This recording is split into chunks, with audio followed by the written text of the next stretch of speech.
Lève-toi et proclame l'amour vainqueur. Tu vivras, oh, tu vivras. Lève-toi.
Voici le jour que l'Éternel a béni et qu'il a mis à part pour sa gloire. Nous autres, nous venons l'adorer sabbat après sabbat, selon qu'il est écrit, sanctifiez mes sabbats. Bienvenue frères et sœurs, voici Espérance et Vie, votre émission sur réseaux sociaux. C'est une communion fraternelle et une dévotion à notre Dieu. Le pasteur René Blaise Mbop Akok résume pour nous l'étude de la leçon de l'école du sabbat. En ouverture de cette étude, la prière de Épiphanie Eliane Nguyen Moté d'Odja de Yaoundé au Cameroun. Et à la clôture, la prière de Karine Landrine de Libreville, c'est au Gabon. Je vous reviens.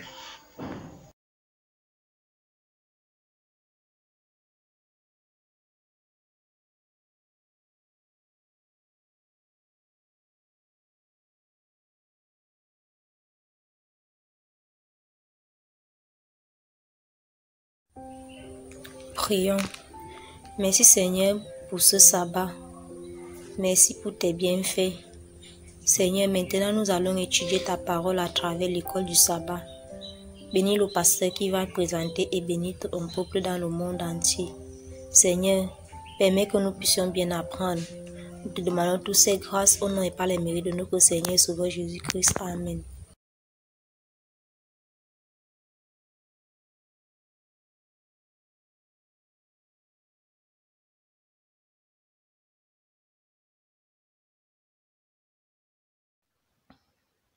Mesdames, Messieurs, chers amis, auditeurs et téléspectateurs, que la grâce de notre Dieu soit votre partage. Nous étudions la troisième leçon de cette série sur Hébreu, Jésus, le Fils promis.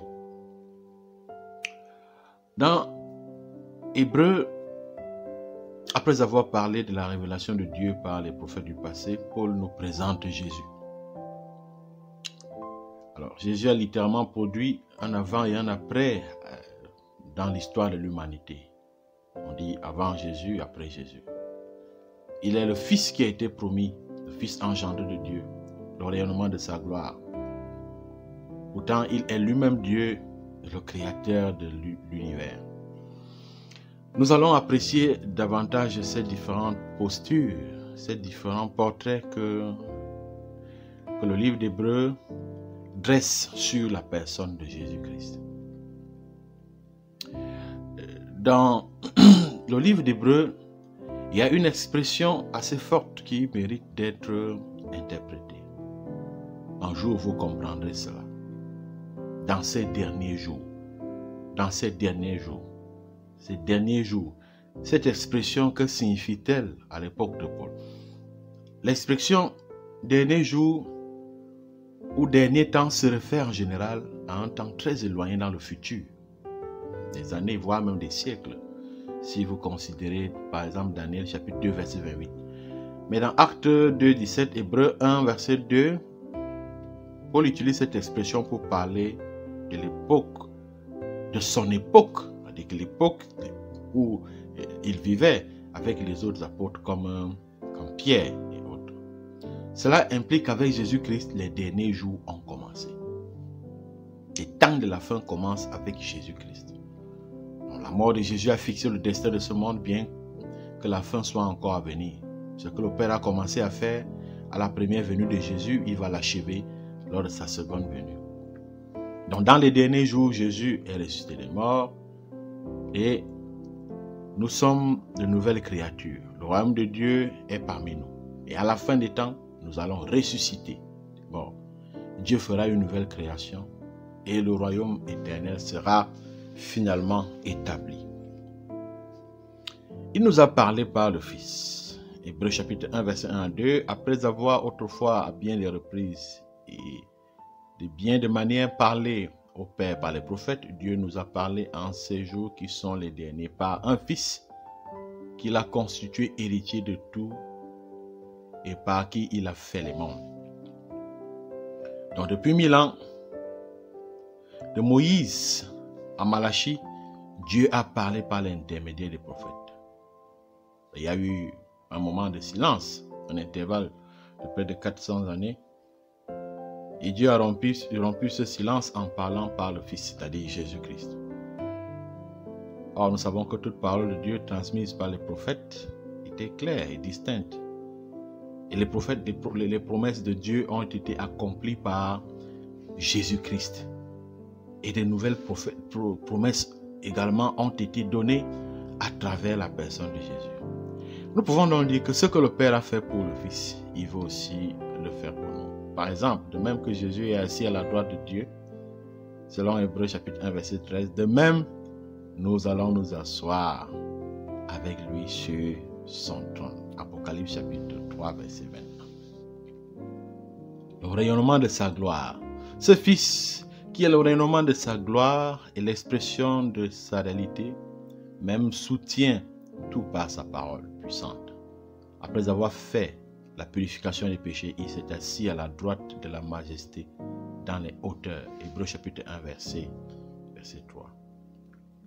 Jésus est la splendeur, la gloire, la lumière qui émane de Dieu, de sa majesté. Il est l'image de la substance, c'est-à-dire la copie exacte.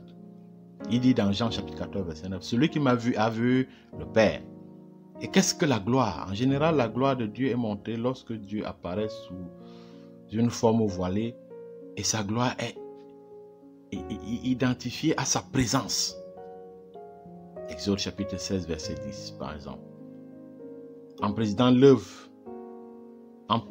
l'œuvre de Jésus-Christ, Ésaïe a dit que la gloire de l'Éternel sera révélée.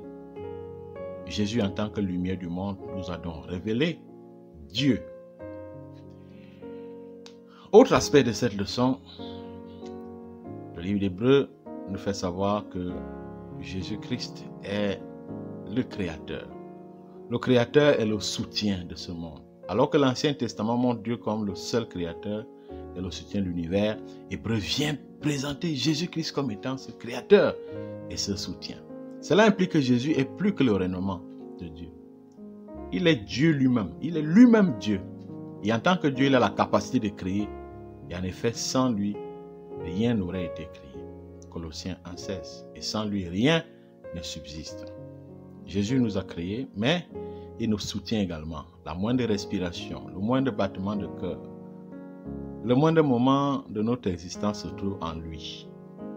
Jésus est le fondement de toute existence créée. Actes chapitre 17, verset 28. Car en lui, nous vivons, nous nous mouvons et nous sommes.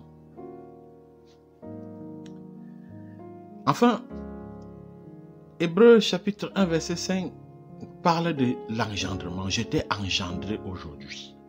Comment Jésus peut-il être à la fois créateur et créature? Il a dit qu'il n'a ni commencement de jour, ni fin de vie. Il est éternel. Il n'a jamais été créé. D'après Hébreux chapitre 7, verset 3. Bon, il a reçu le titre fils lorsqu'il s'est incarné en tant qu'homme. D'après Luc 1, 32. Cependant, le terme engendré ne fait pas allusion à l'incarnation de Jésus. Onésime et les croyants de Corinthe ont été engendrés par Paul. Si vous lisez Philippiens chapitre 1, verset 10, 1 Corinthiens chapitre 4, verset 15. Bon, est-ce que Paul a accouché Onésime? Est-ce que Paul est le géniteur? Non, c'est sur le plan spirituel, c'est le parent. Ici, le terme engendré est encore synonyme de adopté. Donc, de même, le Père a engendré ou adopté Jésus-Christ. C'est-à-dire, de même qu'on dit que Paul a engendré ou adopté Onésime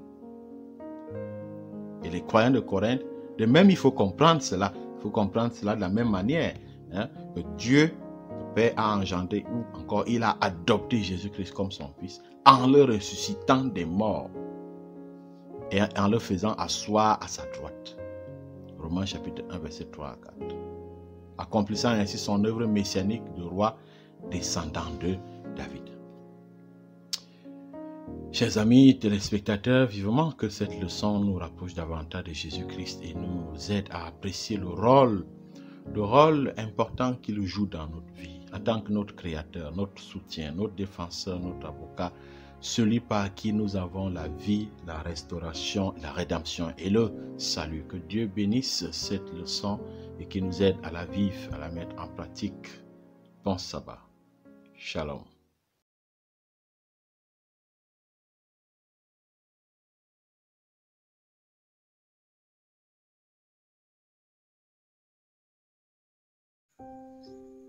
Prions. Éternel notre Dieu, notre Père, à toi soit la gloire, la louange, l'honneur des siècles des siècles. Notre Dieu, nous voulons te dire merci pour ta parole.